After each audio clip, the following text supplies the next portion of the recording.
First story this morning takes us to the UK, where the British media say former Prime Minister Tony Blair could face war crime charges as a result of the Iraq War inquiry report. The long-awaited 1 million word report is not expected to be published anytime soon and may be delayed until after the May general elections. Criticisms are now emerging among politicians over the delay in releasing the findings of the Iraq War inquiry to the public. Some say this is already becoming a scandal. While the Chilcot report on the 2003 invasion of Iraq is being held up by criticism of leading figures in the Blair government. Apart from Blair, UK's former Foreign Secretary Jack Straw, the MI6, and certain government law officers are expected to be criticized in the report. Yeah, the report. Crossing over to Brisbane, joined by radio host and political commentator, Mr. Max Igan. Thank you so much for being with us. What do you make of it? First of all, that the report, 1 million words, finally, it is done, but... She actually does sound like a robot, though. She sounds like a Johnny Cab. Total Recall. It's not going to be released for months still. How are they allowed basically to get away with something that probably is of utmost importance for the British public?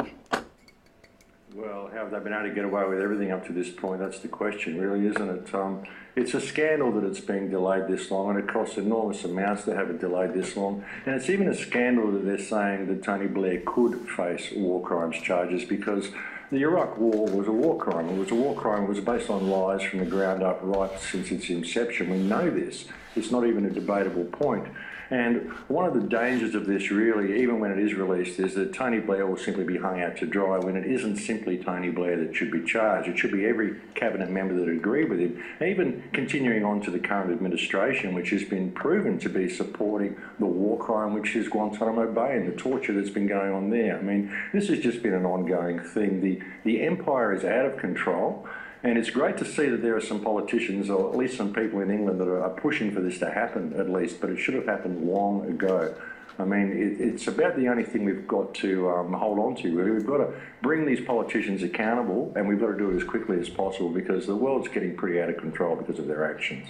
But do you think, I mean, you said that probably they may hang Tony Blair out to dry, but so many others are also responsible. But do you think it would even get to that point that even him as an individual be made to pay for what has been done? Well, it's to wonder. You've got to wonder whether anything will really become of it. These people seem to create so many loopholes for themselves. But I mean, the whole cabinet should be hung out to dry, really. And even the media, the Western media, has been absolutely irresponsible in reporting this issue right from the start. The Western media is as much responsible for war crimes, I believe, as the British government and the American government and every government that supported them. And yeah, will Tony Blair ever actually face charges? That's a very good question, because it's very hard to get these people to ever face charges. I mean, there's a string of war crimes right down the list if you look at English parliamentary history, right since World War II, even beyond. England's been thriving in torture and slavery for centuries, and it's just an ongoing thing. They just hide it very well. So yeah, it's a wonderful question whether he actually will face charges, but he should, and so should very many others. Well, as you said, Mr. Egan, you said that it is not just even the British government, but even the media. So are we looking at systematic failure as governments, Western governments now, because as you said, when you look at the situation, what the governments, or we're talking about London or Washington, what they did, and also the lack of accountability coming out of the media. So what needs to be done that this doesn't repeat itself to change what has become the status quo?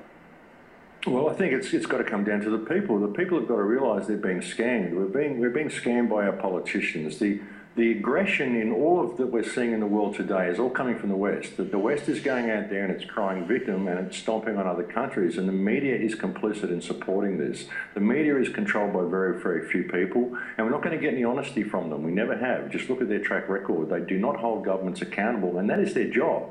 Without a strong media holding government accountable, you can have no security in your country. And how can we have national security, security of the nation, if our government themselves are out of control and our media are failing to support the truth and report the facts? So it's got to come down to mass education of the people, disseminating information. That's really what's needed. And it's got to come down to the people standing up and basically saying, look, enough is enough. We're sick of these criminals running the world, and we're sick of these criminals trying to start World War III, which is exactly what they're trying to do.